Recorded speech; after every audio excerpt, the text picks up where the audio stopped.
আউযু বিল্লাহি মিনাশ শাইতানির রাজিম। বিসমিল্লাহির রহমানির রহিম। আলহামদুলিল্লাহি রাব্বিল আলামিন।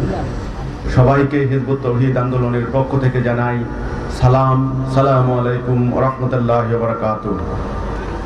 আজকে আমাদের এই জনসভার আলোচ্য বিষয় হচ্ছে সন্ত্রাস, জঙ্গিবাদ, সাম্প্রদায়িকতার বিরুদ্ধে জনসচেতনতা সৃষ্টি করা।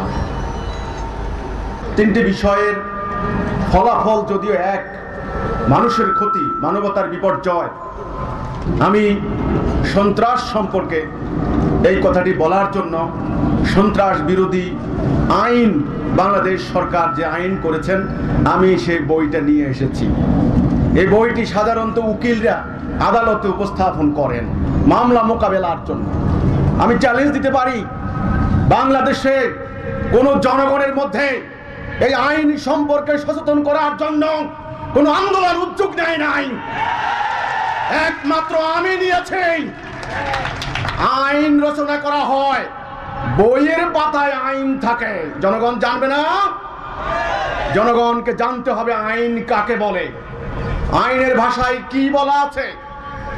জনগণ ধর্ম সম্পর্কে জানে না, আইন সম্পর্কে জানে না। জনগণের ঈমানকে হাইজ্যাক করা হয় বারবার, মানুষের ঈমান চেতনাকে ভুল খাতে প্রবাহিত করে সাম্প্রদায়িক দাঙ্গা সৃষ্টি করা হয়, সন্ত্রাস সৃষ্টি করা হয়, জঙ্গিবাদ সৃষ্টি করা হয়। বদনাম হয় রাষ্ট্রের, বদনাম হয় জনগণের, বদনাম হয় ধর্মের। কিভাবে ইসলামের নামে এই জঙ্গিবাদ, সন্ত্রাসবাদ চালু করে দেওয়া হলো, কারা করলো, সেই ব্যাখ্যা আমি পরে আসছি।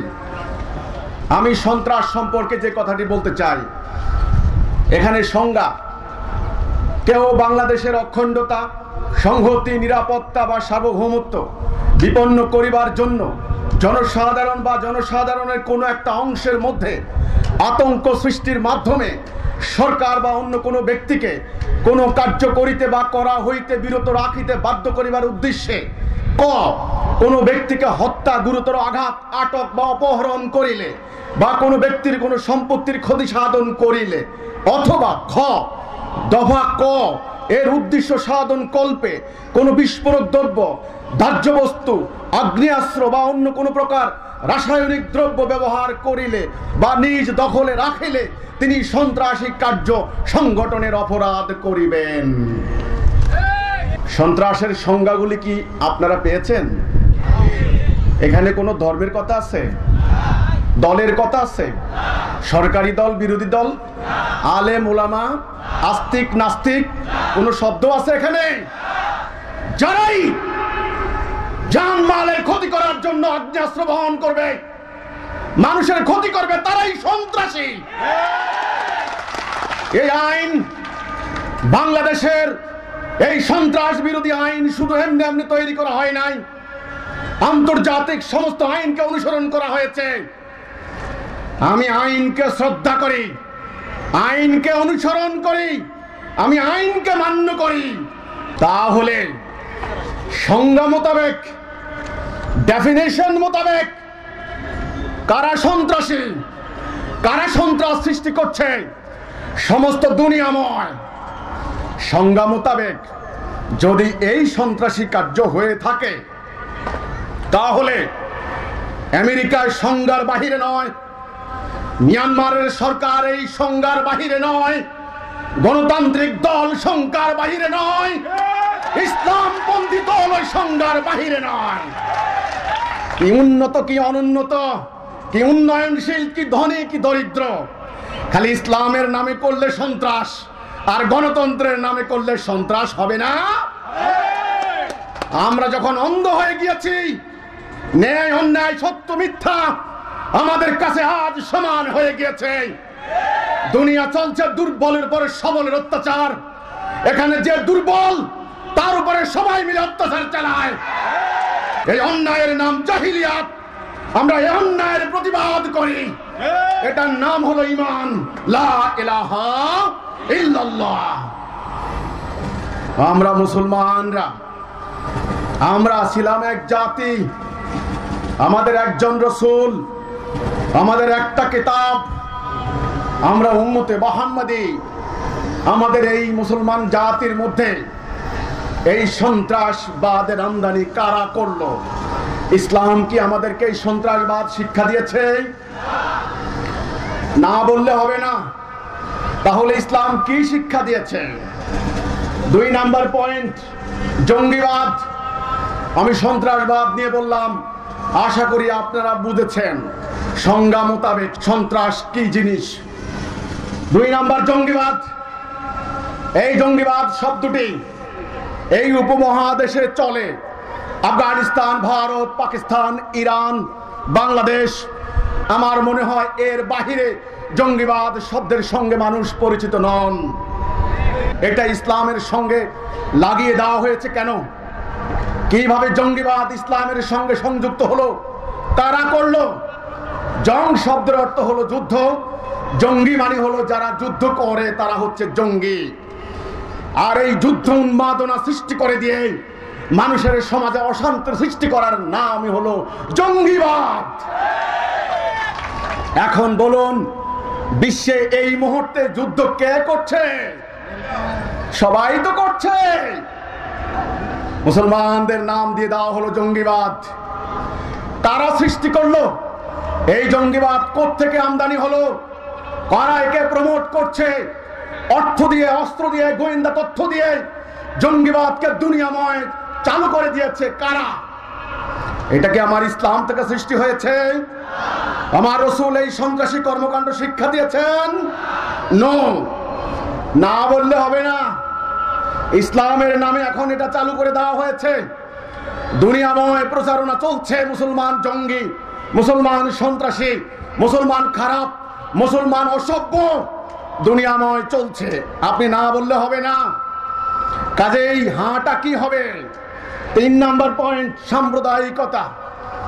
এটা বোঝার জন্য কোনো বড় বিদ্যা বুদ্ধি লাগে না। সম্প্রদায়ের মধ্যে আন্তঃধর্মীয় সম্পর্ক বিনষ্ট করার জন্য, সাম্প্রদায়িক সম্প্রীতি, ভ্রাতৃত্ববোধ, সৌহার্দ্যপূর্ণ সম্পর্ক ধ্বংস করে দেওয়ার জন্য যারা বিভিন্ন সম্প্রদায়ের মধ্যে দাঙ্গা হাঙ্গামা সৃষ্টি করে, এটার নামই হলো সাম্প্রদায়িকতা। নাকি বিদ্বেষ সৃষ্টি করে, ঘৃণার বিস্তার ঘটায়, এটার নামই হচ্ছে সাম্প্রদায়িকতা। তাহলে আজকে সারা বাংলাদেশ, সারা দুনিয়ায় এই যে সাম্প্রদায়িক দাঙ্গা চলছে, এটা কি ইসলামের শিক্ষা? এটা কি আল্লাহ রাসূল শিক্ষা দিয়েছেন? এটা কি কোরআনের নির্দেশনা? এটা কি হাদিসের নির্দেশনা? তাহলে মুসলমানদেরকে সাম্প্রদায়িক বলে গালি দেওয়া হচ্ছে কেন? কি কারণ? আমরা সাম্প্রদায়িক সম্প্রীতি বিনষ্টের কারণ কোন জায়গায় ঘটাচ্ছি, কেন ঘটাচ্ছি, এর পরিণতি কি, ইত্যাদি নিয়ে আজকে আমাদেরকে কথা বলতে হবে। মিয়ানমারের বৌদ্ধরা বলল মুসলমানরা খারাপ, মুসলমানরা থাকলে আমাদের মিয়ানমারের উন্নতি হবে না। বাস শুরু করলো এবার হত্যা, নির্যাতন, ধর্মের নামে উন্মাদনা চালিয়ে দিয়ে বৌদ্ধ ধর্মের অনুসারীরা মুসলমানদের উপর হামলা করলো। অথচ বৌদ্ধের শিক্ষা কিন্তু এটা ছিল না। ছিল নাকি? যারা এই ধরনের ধর্মকে ব্যবহার করে উন্মাদনা সৃষ্টি করে, আমরা বিশ্বাস করি তারা প্রকৃত ধার্মিক নয়, প্রকৃতপক্ষে মহামানবদের অনুসারী নয়। তারা কৃষ্ণের অনুসারী নয়, বৌদ্ধের অনুসারী নয়, মুহাম্মদের অনুসারী নয়, যিশু মানে ঈসা আলাইহিস সালামের অনুসারী নয়। এটা হলো বৌদ্ধ। খ্রিস্টানরা কি করলো? 500 বছর ইহুদিদের উপর, মুসলমানদের উপর তারা অত্যাচার চালালো। ইউরোপ, আমেরিকায় একটা শব্দ আবিষ্কার হলো পোগ্রম, অর্গানাইজড কিলিং, সম্মিলিতভাবে হত্যা। ডিকশনারি খুলে দেখুন, শব্দটার নাম হলো পোগ্রম। এই যে শব্দ আবিষ্কার হলো কেন? খ্রিস্টানরা দল বেঁধে ইহুদিদের হামলা করত, তাদের নারীদেরকে ধর্ষণ করত। ভারতে গত পরশু আমি দেখলাম এক লোক গরু নিয়ে যাচ্ছে, গো রক্ষা কমিটি তাকে হত্যা করলো যে তুমি গরু জবাই করবা কেন? এই জন্য আমি দেখতে পাচ্ছি ফিলিস্তিন, সেখানে ইহুদিবাদকে উস্কে দিয়ে 70 বছর থেকে মুসলমানদের উপর অত্যাচার চালানো হচ্ছে। বলা হচ্ছে এটা নাকি তাদের ধর্মীয় কর্তব্য। তাহলে পৃথিবীতে ধর্মীয় উন্মাদনা সৃষ্টি করে দিয়ে মুসলমান মারছে অন্য জাতিকে, অন্য জাতি মারছে মুসলমানকে, বৌদ্ধ মারছে খ্রিস্টানকে, খ্রিস্টান মারছে মুসলমানকে, ইয়াহুদি মারছে খ্রিস্টানকে, খ্রিস্টান মারছে ইয়াহুদিকে। তোমরা না সবাই এক আল্লাহর প্রতি বিশ্বাস করো? কেউ মুসা আলাইহিস সালামের উম্মত দাবি করো, কেউ ঈসা আলাইহিস সালামের উম্মত দাবি করো, কেউ বুদ্ধের উম্মত দাবি করো, কেউ কৃষ্ণের উম্মত দাবি করো। আমি পরিষ্কার বলতে চাই, তোমরা সবাই মিলে যেইভাবে মানবতাকে বিধ্বংস করে চলেছ, তোমাদের সকলের ধর্ম পরিচয় মিথ্যা, মিথ্যা। তোমাদের ভগবান ঈশ্বর আল্লাহ গড তোমাদের প্রতি প্রসন্ন হবেন না। হেভেন, স্বর্গ, জান্নাত, নো, নেভার, কখনো না। যেই মানবতাকে উঠানোর জন্য, মানবতাকে প্রতিষ্ঠা করার জন্য মহামানবদের আবির্ভাব হয়েছে, সেই মানবতাকে ধ্বংস করে দিয়ে তোমরা কার সান্নিধ্য পাবে? কাজেই অন্যরা সেটা করতে পারে, আমি যুক্তির খাতিরে ধরলাম, কারণ তাদের কাছে সর্বশেষ কেতাব আসে নাই, তাদের কাছে একজন গাইডলাইন আসে নাই।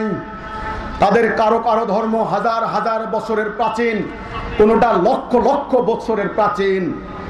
স্বার্থান্বেষী ধর্ম ব্যবসায়ীদের অত্যাচারে সেই ধর্মের মূল শিক্ষা ক্রমান্বয়ে বিকৃত হতে হতে হতে আজকের এই পর্যন্ত এসেছে।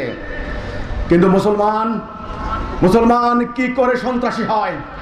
মুসলমান কি করে সাম্প্রদায়িক হয়? মুসলমান কি করে জঙ্গিবাদী হয়? মুসলমান কি করে অযৌক্তিক কর্মকাণ্ডে লিপ্ত হয়? মুসলমান এটা হতে পারে না। আমরা বলেছি, আমাদের সরকারকে আমরা প্রস্তাব দিয়েছি, মাননীয় সরকার, আজকে সারা পৃথিবীতে ধর্মের নামে যে জঙ্গিবাদ সৃষ্টি করা হচ্ছে, সাম্প্রদায়িক দাঙ্গা সৃষ্টি করা হচ্ছে, এটা শুধুমাত্র শক্তি দিয়ে পারবেন না।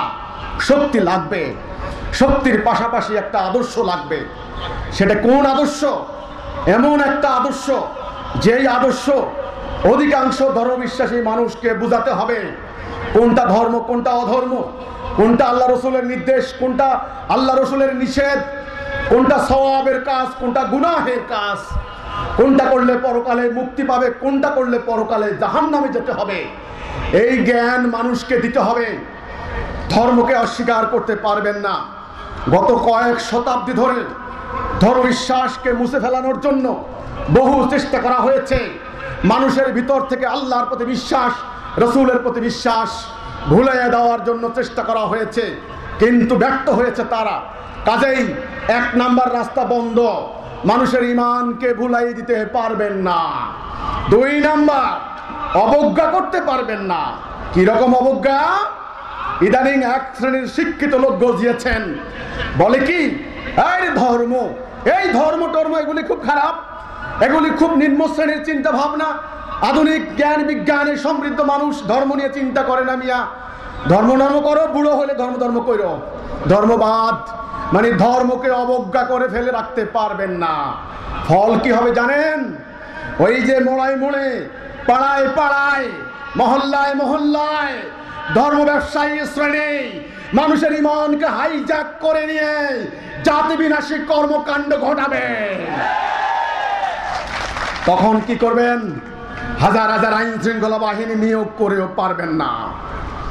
কাজেই ধর্মবিশ্বাসকে অবজ্ঞা করতে পারবেন না, অস্বীকার করতে পারবেন না। তাহলে এখন কি করবেন? এই মানুষকে তো সওয়াবের কথা বলে, আল্লাহর আদেশের কথা বলে উত্তেজিত উন্মাদনা সৃষ্টি করে দেওয়া হয়, তারপর মানুষের বাড়ি ঘরে হামলা চালানো হয়। এখন করণীয় কি? আমরা সরকারের কাছে সেই প্রস্তাব তুলে ধরেছি, লিখিতভাবে সেমিনার করে, সভা করে, সমাবেশ করে বিভিন্ন উপায়ে আমরা তুলে ধরেছি। সরকার কতটুকু চিন্তা করেছেন আমরা জানি না। পরবর্তী কর্তব্য হচ্ছে আমাদের এই জনগণকে নিয়ে আমরা কাজ করছি, জনগণকে আমরা বুঝাচ্ছি। অন্তত জনগণ যদি বুঝতে পারেন, তাহলে এই জাতি বিনাশী কর্মকাণ্ডে তারা আর লিপ্ত হবেন না। গত সপ্তাহে রংপুরে হিন্দুদের বাড়িতে হামলা চালানো হলো, তাদের বাড়ি ঘরে আগুন দিয়ে জ্বালিয়ে দেওয়া হলো। এরও কয়েক মাস আগে ব্রাহ্মণবাড়িয়ায় নাসিরনগরে হামলা চালানো হলো। সেখানে হিন্দুদের বাড়ি ঘরে আক্রমণ চালানো হলো, আগুন দিয়ে জ্বালিয়ে দেওয়া হলো, লুটপাট চালানো হলো। তারও আগে কক্সবাজারের রামুতে বৌদ্ধ মন্দিরে হামলা চালানো হলো। হামলার উৎসটা কি? হামলার উৎস হচ্ছে ফেসবুক। ফেসবুকে আপত্তিকর, ধর্ম অবমাননাকর কে কখন কিভাবে একটা পোস্ট দিয়েছে আল্লাহ রসুলকে গালাগালি করে, সেই পোস্টকে সে ফেসবুকের প্রচারণাকে অবলম্বন করে হাজার হাজার মানুষ গিয়ে অন্য ধর্মের বাড়িতে হামলা চালানো, এটা কি ইসলাম সম্মত? এটা কি শরীয়ত সম্মত? এইভাবে মুসলমানরা কাজ করতে পারে? পারে না। আল্লাহ রসুলকে গালাগালি করলে কোন মুমিন মুসলমান সহ্য করতে পারবে না। পারবে? যার ভিতরে ন্যূনতম ঈমান রয়েছে, আমার রসুলকে, আমার রসুলের ইজ্জত রক্ষার জন্য আমি জীবন দেওয়ার জন্য প্রস্তুত, আমার সেই রসুলকে যখন কেউ গালি দেয় আমার রক্তে তখন আগুন ধরে যায়। কিন্তু এই আগুন যেখানে সেখানে তো লাগিয়ে দিলে হবে না, আগুন নিয়ন্ত্রণ করতে হবে। কাজেই আল্লাহ রসুলকে গালি দিলে, কোরআনকে অবমাননা করলে মুসলমানদের কি করণীয়, কি কর্তব্য, এই ক্ষেত্রে আল্লাহর নির্দেশ কি, রাসূলুল্লাহর আমল কি, ইত্যাদি মুসলমানদের অনুসরণ করা উচিত নয় কি? নাকি মুসলমানরা যেই যেমন বলবে হই হই রই রই করে ছুটে চললাম আর মানুষের বাড়িঘর সব নির্দোষ লোককে ধ্বংস করে দিলাম, এতে করে কি মূল সমস্যার কোনো সমাধান হবে? নো, হবে না। তাহলে এই ক্ষেত্রে কি করণীয়? আমি এখানে একটা দুর্ভাগ্যজনক কথা বলতে চাই।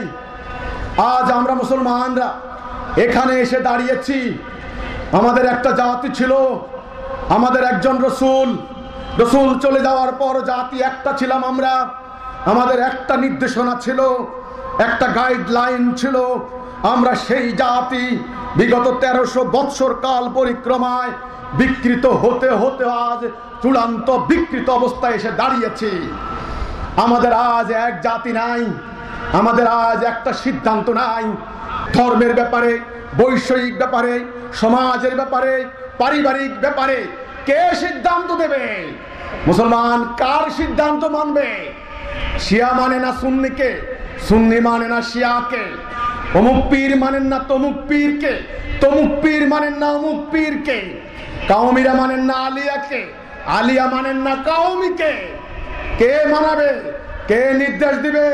কে রায় দিবে? কার হুকুম মানুষ মানবে? একটা কর্তৃপক্ষ আমাদের নাই, একটা সিদ্ধান্ত আমাদের নাই।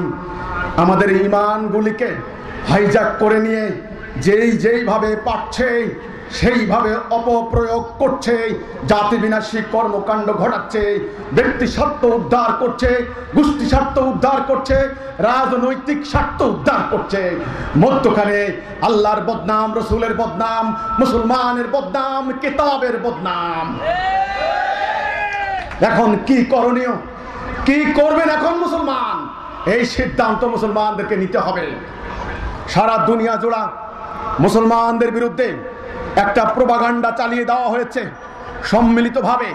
মুসলমান খারাপ, মুসলমান জঙ্গি, মুসলমান সন্ত্রাসী, মুসলমান কুপমণ্ডুক, মুসলমান বিজ্ঞান বিরোধী, মুসলমান সাম্প্রদায়িক, মুসলমান অসভ্য, মুসলমান অশিক্ষিত, মুসলমান কুসংস্কারাচ্ছন্ন, মুসলমান নোংরা, মুসলমান কোন সভ্য সমাজে বসবাস করতে পারে না। এই উসিলা দিয়ে মুসলমানদেরকে আজ চার দিক থেকে কনফাইন করে ফেলানো হয়েছে, রাখা হয়েছে। অর্থনৈতিক অবরোধ, সামরিক অবরোধ, সাংস্কৃতিক অবরোধ ইত্যাদি দিয়ে সমগ্র মুসলিম বেল্ট, তারপরে মুসলমান দেশগুলির ভিতরে রাজনৈতিক দাঙ্গা হাঙ্গামা ইত্যাদি লাগিয়ে রেখে মুসলমান যেন কোনোদিন মাথা উঁচু করে দাঁড়াইতে না পারে, মেরুদণ্ড সোজা করতে না পারে। যদি কোনো মুসলমান শাসক আমাদের কথা না শুনে, তাহলে জঙ্গি বিমান ready, B-52, F-16, Jaguar, tornado, এসব বিমান রেডি। হামলা হবে বাগদাদে, হামলা হবে সিরিয়াল, হামলা হবে আলেপ্পোতে, হামলা হবে কান্দাহার, আর কোন কোন জায়গায় হামলা হবে আমি ভবিষ্যৎবাণী করতে রাজি নই, কিন্তু কনসিকুয়েন্স, ঘটনার পরিণতি, কোন একটা মুসলমান দেশ তাদের ষড়যন্ত্র থেকে বাঁচতে পারবে না। এখন মুসলমানের কি করণীয় ইত্যাদি নিয়েই এখন ভাবতে হবে সরকারকে, আইন শৃঙ্খলা বাহিনীকে, জনগণকে, আলেম ওলামা, শিক্ষিত সাহিত্যিক, সাংবাদিক, কৃষক, শ্রমিক, জনতা, গৃহিণী, নববধূ, তরুণ তরুণী, সবাইকে। আমি কিচ্ছু জানি না ভাই, বোকাশোকা মানুষ। আলেম সাহেব যা বলবেন তাই, সভাপতি সাহেব যা বলবেন তাই। এটা দিয়ে আর হবে না, সমগ্র জনগণকে এখন বুঝতে হবে। সেই বুঝার জন্য কিভাবে আমরা বুঝবো, কতটুকু বুঝবো, কিভাবে আমরা অন্যায়কে প্রতিরোধ করব, সেই আদর্শ নিয়ে এসেছে হিজবুত তাওহীদ। আল্লাহ রসুলকে গালি দিলে আমরা কি করব? আমরা কি উত্তেজিত হয়ে ভাঙচুর চালাবো? না। এই ক্ষেত্রে করণীয় হচ্ছে এই, মুসলমানদেরকে বুঝতে হবে ফেসবুকে সহ অন্য অন্য জায়গায় একটা উস্কানি তারা সৃষ্টি করতে চায়। তারা চায় দেশে একটা সন্ত্রাস হোক, একটা দাঙ্গা হোক, তারা চায়। আমরা কি তাদের এই চাওয়াকে পূর্ণ করব? এক নাম্বার। দুই নাম্বার, ফেসবুক আমি 100% বিশ্বাস করি না। আদালতে গিয়ে দেখুন, সুপ্রিম কোর্ট, হাইকোর্ট ফেসবুকের কোনো তথ্য উপস্থাপন করে আদালতে মামলায় জিতে আসতে পারেন কিনা দেখি, জিতবেন কিনা। তাহলে আদালতে যে ফেসবুকের তথ্য কোনো মূল্য নাই, আমি বিশ্বাস করি না। কারণ ওখানে ফেক আইডি চলে, নাম হচ্ছে কলিমউদ্দিন, নাম রাখে সলিমউদ্দিন। ফেসবুক চালায় পুরুষ, ফটো দিয়ে রাখছে মেয়ে মানুষের। তাহলে এ ফেসবুকের তথ্য নিয়ে দাঙ্গা সৃষ্টি করা কি মুসলমানের উচিত? যেখানে আল্লাহ মুসলমানদেরকে বললেন পবিত্র কোরআনে সূরা হুজরাতের 6 নম্বর আয়াত, ইয়া আইয়ুহাল্লাযিনা আমানু, হে মুমিনগণ। অ্যাড্রেস করছেন কাকে? হে মুমিনগণ, কোন পাপাসারি যদি তোমাদের কাছে কোনো সংবাদ নিয়ে আসে, তোমরা সেটা যাচাই বাছাই করে দেখো। যাচাই বাছাই করে দেখার পর তোমরা যদি যাচাই বাছাই না করো, তবে তোমাদের অজ্ঞাত সারে তোমরা অন্য সম্প্রদায়ের ক্ষতি করে ফেলতে পারো। পরবর্তীতে এইটার জন্য তোমাদেরকে পস্তানো লাগতে পারে। কি সুন্দর নীতিমালা আল্লাহ দিয়েছেন মুমিনদেরকে। মুমিনরা কি ফেসবুক ধরে সন্ত্রাস সৃষ্টি করতে পারে? না। তাহলে এই ক্ষেত্রে কি করণীয়? এই ক্ষেত্রে করণীয় হচ্ছে এই, যথাসম্ভব এসব গালাগালিকে অ্যাভয়েড করা এবং তারা ইসলামকে টার্গেট করে যে সমস্ত বানোয়াট কথা চালু করে দেয়, সেই সমস্ত কথার যৌক্তিক জবাব দেওয়া এক নাম্বার। কারণ মনে রাখতে হবে, আল্লাহ রসুলকে গালাগালি, কোরআনকে গালাগালি আজকে নতুন নয়। আবু জেহেল, আবুল আহাব থেকে শুরু করে আজ পর্যন্ত দুনিয়াময় চলছে সত্যের বিরুদ্ধে মিথ্যার প্রপাগান্ডা। পাগল, গণক, কবি, জাদুকর আমার রসুলকে বলা হয়েছে, বলে নাই? শেষ পর্যন্ত তারা উহুদ, খন্দক, হুনায়ুন, তারা যুদ্ধ পর্যন্ত করেছে রাসূলুল্লাহর বিরুদ্ধে, কিন্তু তারা সত্যের আলোকে নির্বাপিত করতে পেরেছে? পারে নাই। এটা হলো ধরে রাখতে হবে আমাদেরকে। মিথ্যার ধারকরা, শিরিক কুফরের ধারকরা, তাগুতরা, আল্লাহর শত্রুরা, তারা রসুলকে গালি দিবে, স্বাভাবিক কথা। এই ক্ষেত্রে আমাদের উচিত হবে মাথা গরম না করে এর যথাযথ যৌক্তিক জবাব দেওয়া। দুই নাম্বার, নিজেরা আল্লাহর তৌহিদে সত্যের মধ্যে ঐক্যবদ্ধ হওয়া। লা ইলাহা ইল্লাল্লাহ মুহাম্মাদুর রাসূলুল্লাহ, এই কথার উপরে মুসলমানরা ঐক্যবদ্ধ হবে। আমার রসুল পাক সাল্লাল্লাহু আলাইহি ওয়াসাল্লাম আখিরি নবী, বিশ্ব নবী, যিনি রহমাতাল লিল আলামিন, আল্লাহ রাব্বুল আলামিন 1,24,000 কি 2,24,000 নবী রাসূল পাঠিয়েছেন মানব জাতিকে সত্যের পথে, তাওহীদের পথে, হিদায়ার পথে ঐক্যবদ্ধ করার জন্য। নবী রাসূল আগমনের ধারাবাহিকতায় শেষ নবী হুজুর আকরাম সাল্লাল্লাহু আলাইহি ওয়াসাল্লাম, তিনি এসে মক্কার ওই আরবের আইএমএ জাহিলিয়াতের মানুষগুলিকে ঐক্যবদ্ধ করলেন কোন কথার উপরে? লা ইলাহা ইল্লাল্লাহ মুহাম্মাদুর রাসূলুল্লাহ। আল্লাহর হুকুম ছাড়া কারো হুকুম মানব না। আল্লাহ রসুল মক্কার মধ্যে কি পরিবর্তন আনলেন, আরবের কি পরিবর্তন আনলেন, এই তৌহিদ দিয়ে, ঈমান দিয়ে। এটা মুসলমানদেরকে বুঝতে হবে, মুসলমানদেরকে সেটাও বুঝতে হবে আমরা কোন ইসলামে ছিলাম, আমরা কোন জাতি ছিলাম, আমরা কোন নবীর উম্মত ছিলাম, আমাদের জীবন বিধান কি ছিল, আমাদের রাস্তা কি ছিল, আমাদের কর্মসূচি কি ছিল, আজকে আমরা কোথায় এসেছি, এটা মুসলমানদেরকে আগে মূল্যায়ন করতে হবে। যদি মুসলমানরা এই মূল্যায়ন সঠিকভাবে করতে পারে, তাহলে এই সমস্ত গালাগালি জবাব দেওয়ার জন্য আর দাঙ্গা হাঙ্গামা সৃষ্টির প্রয়োজন হবে না। মুসলমানদের মধ্যে অর্ধ দুনিয়া, সেই আটলান্টিকের তীর থেকে ইন্দোনেশিয়া পর্যন্ত মুসলমানদের ভিতরে হিন্দু সম্প্রদায় ছিলেন না, খ্রিস্টান ছিলেন না, বৌদ্ধরা ছিল না, ইহুদিরা ছিল না। ইতিহাস ঘেটে দেখুন, মুসলমানরা কারো মন্দিরে, কারো গির্জায়, কারো সিনাগগে, কারো প্যাগোডায় মুসলমানরা কি আগুন দিয়েছে? অন্য ধর্মের সম্পত্তি লুট করেছে? না, প্রকৃত ইসলাম সেটা করে নাই, রাসূলের সাহাবীরা করে নাই। এমন নজির কেউ দেখাইতে পারবেন না যে আমার রসুল, রসুলের সাহাবীরা কিভাবে মানুষের মানবাধিকার প্রতিষ্ঠা করেছেন, অন্য ধর্মের ধর্মীয় স্বাধীনতা রক্ষা করেছেন, ধর্মের উপাসনালয় রক্ষা করেছেন, ধর্মগুরুদেরকে কি করে ইজ্জত দিয়েছেন, সম্মান দিয়েছেন, অন্য ধর্মের লোকদের জান মালকে হেফাজত করেছেন। আমি শত শত ঘটনা দেখাতে পারবো। এই শত শত ঘটনার স্বর্ণাক্ষরে লিখিত আছে হাদিস এবং রাসূলুল্লাহর সিরাত গ্রন্থগুলিতে। তারপরে কি হলো শুনুন। 100 বছর পর ঘটলো এক দুর্ভাগ্যজনক ঘটনা। আমরা আল্লাহ রসুলের সেই আদর্শ ত্যাগ করলাম, সেই হেদায়াত ত্যাগ করলাম, সেই তাওহীদ ত্যাগ করলাম। বিগত 1300 বছরের কাল পরিক্রমায় একে একে ধীরে ধীরে ধীরে ধীরে আল্লাহ রসুলের সেই প্রকৃত ইসলাম, সেই মানবতার ইসলাম, সেই সাম্যের ইসলাম, সেই মুক্তির ইসলাম, সেই মানবতা প্রতিষ্ঠার ইসলাম আমরা বাদ দিয়েছি। যে ইসলাম মানুষকে মানুষ বানাতে শিখায়, যে ইসলাম শত্রুকে ভাই বানায়, যে ইসলাম শত্রুকে বন্ধু বানায়, রুহামাউ বাইনাকুম, কোরআনে আল্লাহ বলেছেন, দয়ায় মায়ায় ভ্রাতৃত্বে ঐক্যে শৃঙ্খলায় পূর্ণ করে, আমরা সেই ইসলাম হারিয়েছি। তাহলে আমরা এখন এই চর্চা কোথা পেলাম? দুর্ভাগ্যজনক ঘটনা, যখন আমরা কর্মসূচি বাদ দিলাম, আমরা ঐক্য নষ্ট করলাম, বিশৃঙ্খল হলাম, হানাহানি করলাম, আমরা গোলাম হয়ে গেলাম। ইউরোপিয়ানরা এসে আমাদেরকে গোলাম বানালো।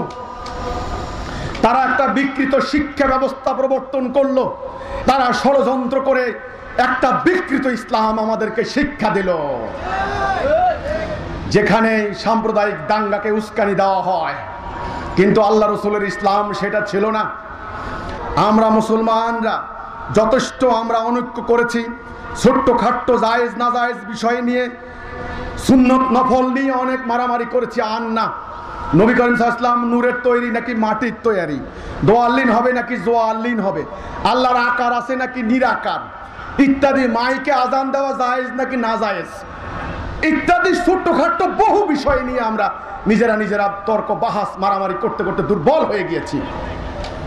আর আমাদের জনগণের ঈমানকে হাইজ্যাক করে নিয়ে এইবার যেদিকে পাচ্ছে সেদিকে তারা ব্যবহার করছে।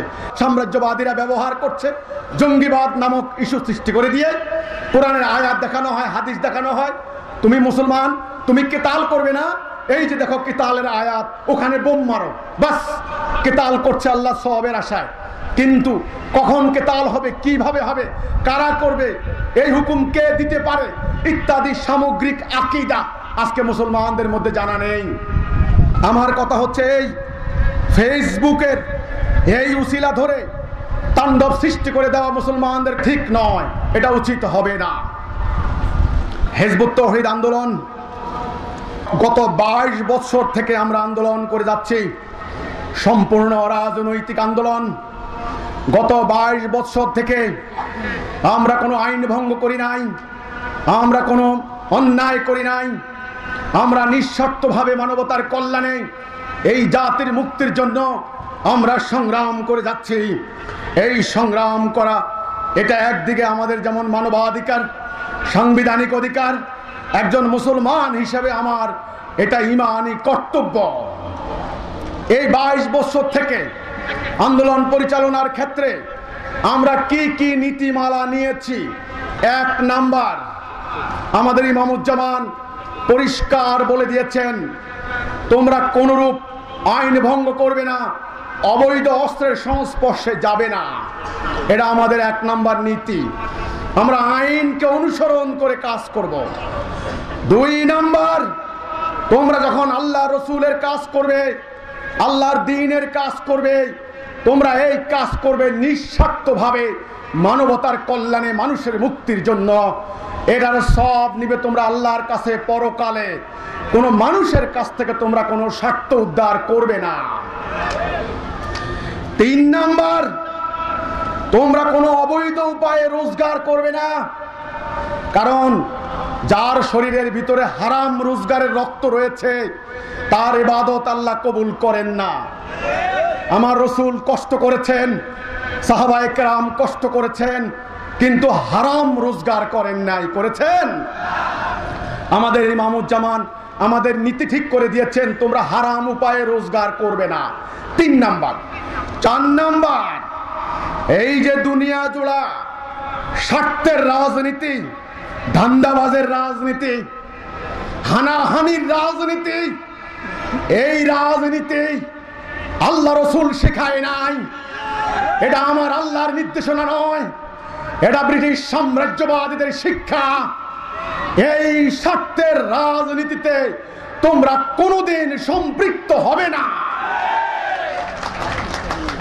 আমরা হিজবুত তাওহীদ চেষ্টা করছি অক্ষরে অক্ষরে এই নীতি অনুসরণ করতে।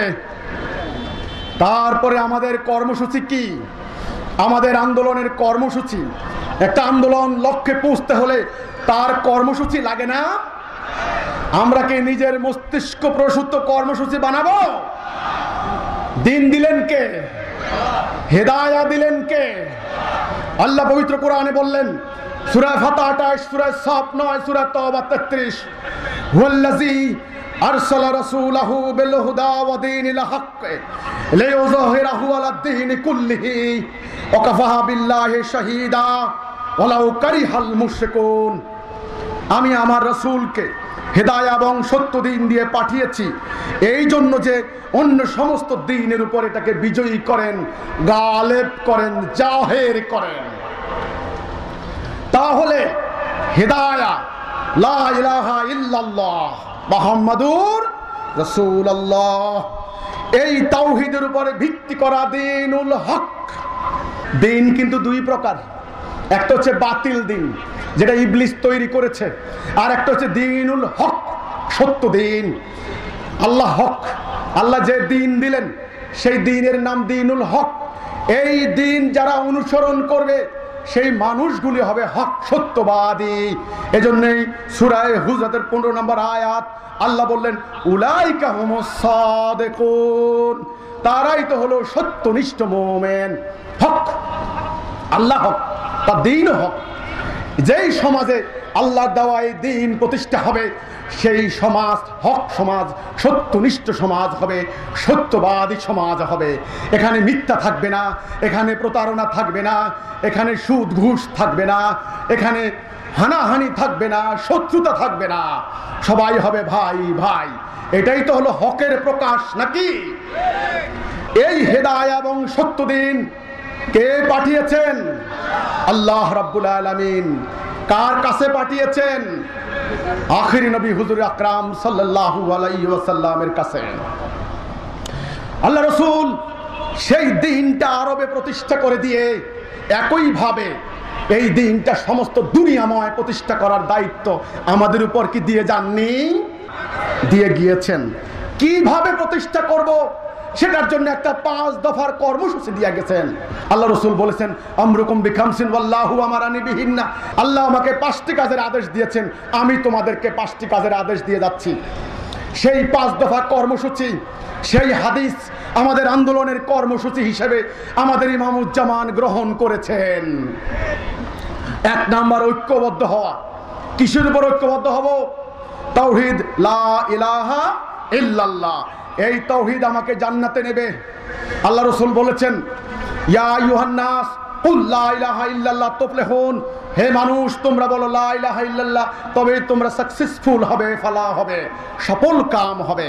ফাদা খালাল জান্নাহ, যে বলল লা ইলাহা ইল্লাল্লাহ সে জান্নাত যাবে। তাহলে জান্নাত যাবে কি দিয়ে? লা ইলাহা ইল্লাল্লাহ। দুনিয়াতে শান্তি আসবে কি দিয়ে? লা ইলাহা ইল্লাল্লাহ। অন্য কিছু দিয়ে আর শান্তি আসবে না। শান্তির জন্য জাতিসংঘ করা হয়েছে, শান্তি আসে নাই। শান্তির জন্য আইন শৃঙ্খলা বাহিনী বানানো হচ্ছে, নতুন নতুন প্রযুক্তিতে সমৃদ্ধ করা হচ্ছে, নতুন নতুন আইন বানানো হচ্ছে, আইনকে কঠোর থেকে কঠোরতর করা হচ্ছে, কিন্তু শান্তি আনতে পারে নাই। পেরেছে?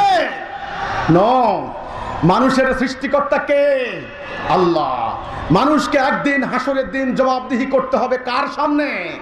আল্লাহর সামনে। কাজেই এই মানব জাতি যদি এখন বাঁচতে হয়, এই যুদ্ধ, মহাযুদ্ধ, রক্তপাত, দুর্বলের উপর সবলের অত্যাচার, দরিদ্রের উপর ধনীর বঞ্চনা, সরলের উপর ধূর্তের প্রতারণা, শাসিতের উপর শাসকের জুলুম যদি বন্ধ করতে হয়, আল্লাহর হুকুম ছাড়া, তাওহীদ ছাড়া, আখিরি নবীর উপর অবতীর্ণ সেই আদর্শ ছাড়া আর কোনো পথে শান্তি আসবে না।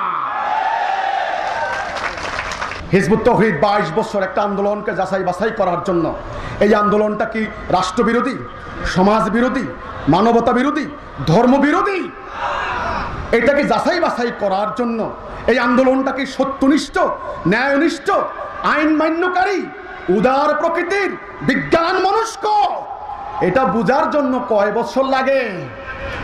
22 বছর।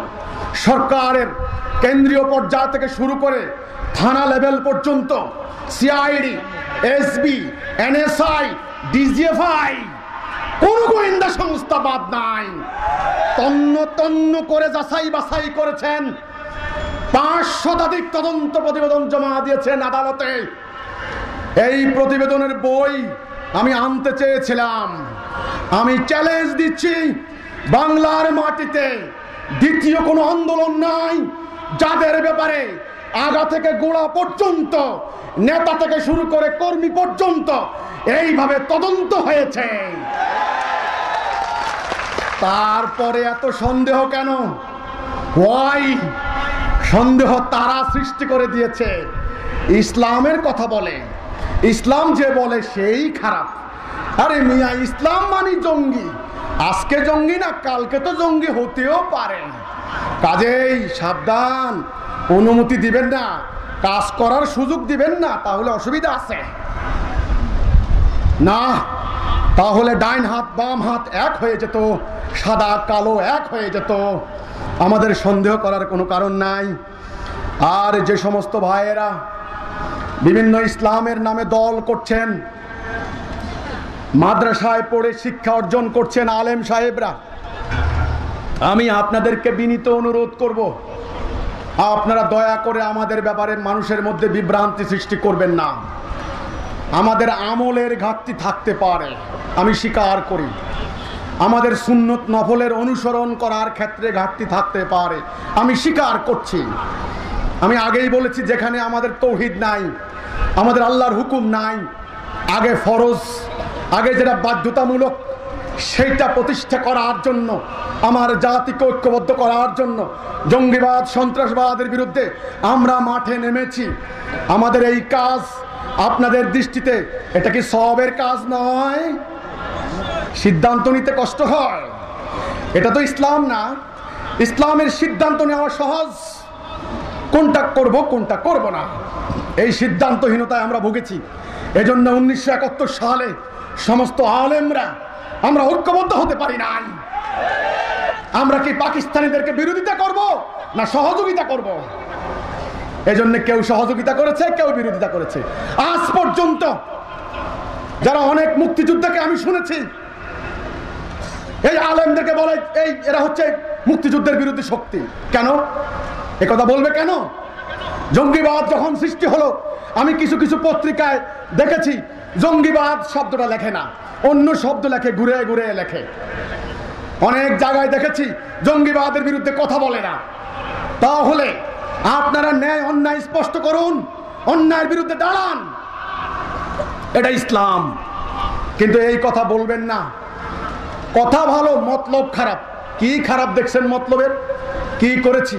হাজার হাজার তরুণ তরুণী লক্ষ কোটি কোটি টাকা খরচ করে, সোনা দানা বিক্রি করে, জায়গা জমি গাছপালা গবাদি পশু বিক্রি করে এই জাতির কল্যাণে আমরা অবদান রাখছি।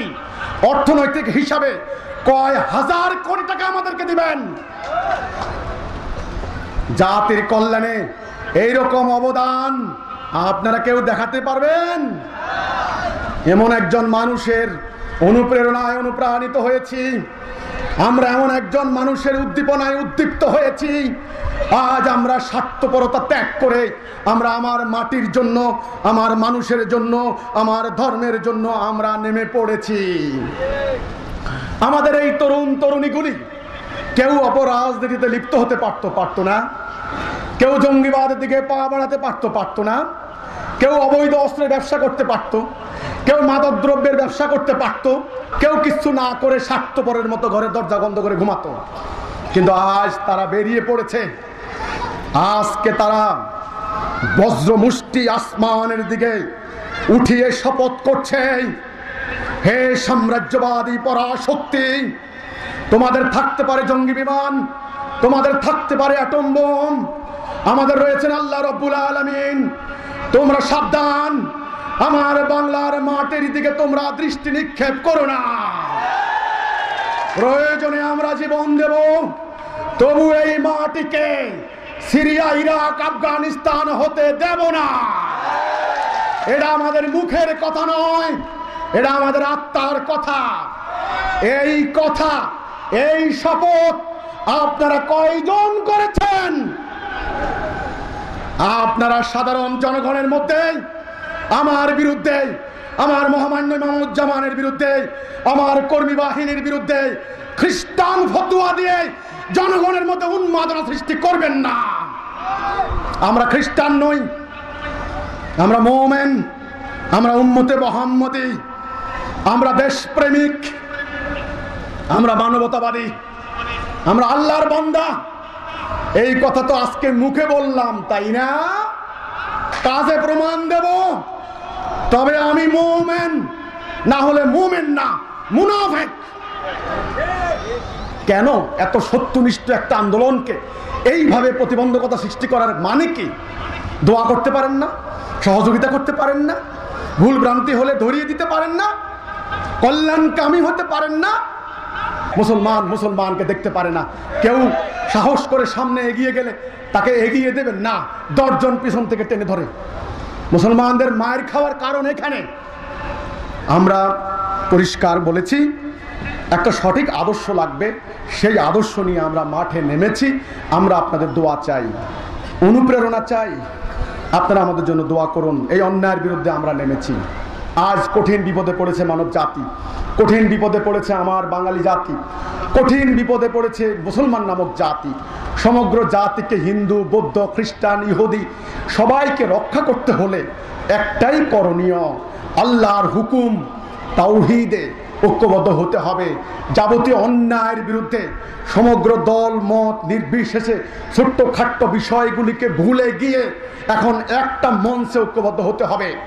সবাইকে বলতে হবে, আমরা যাবতীয় অন্যায়ের বিরুদ্ধে, সন্ত্রাসের বিরুদ্ধে, সাম্প্রদায়িকতার বিরুদ্ধে, জঙ্গিবাদের বিরুদ্ধে আমরা এক জাতি, আমাদের একটা দেশ, ঐক্যবদ্ধ বাংলাদেশ।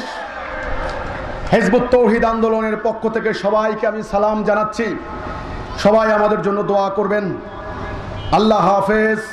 আসসালামু আলাইকুম ওয়া রাহমাতুল্লাহি ওয়া বারাকাতুহু।